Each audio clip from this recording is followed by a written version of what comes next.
Saudara, vaksinasi pada anak usia 12 tahun hingga 17 tahun mulai dilakukan di Kota Makassar, Sulawesi Selatan. Puluhan anak dari panti asuhan mengikuti vaksinasi di salah satu mal di Kota Makassar. Puluhan anak dari panti asuhan di Kota Makassar mengikuti vaksinasi yang digelar Persatuan Masyarakat Kristen Indonesia Timur yang bekerja sama dengan Pemkot Makassar.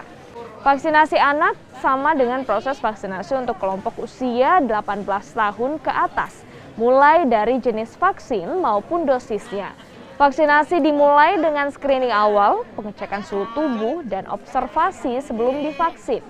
Meski baru diikuti puluhan anak, namun pihak penyelenggara menargetkan 1.000 anak pada pekan depan.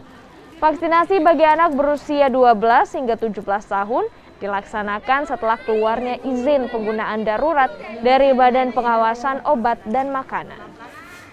Ya, bekerjasama dengan Dinas Kesehatan Kota Makassar.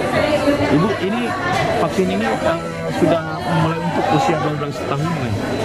Iya, karena saya membaca surat edaran dari Kemenkes yang mengatakan bahwa usia 12 sampai 17 tahun sudah bisa divaksin. Oleh sebab itulah hari ini saya menghadirkan anak-anak panti asuhan Hati Murni untuk seluruhnya juga ikut divaksin pada hari ini.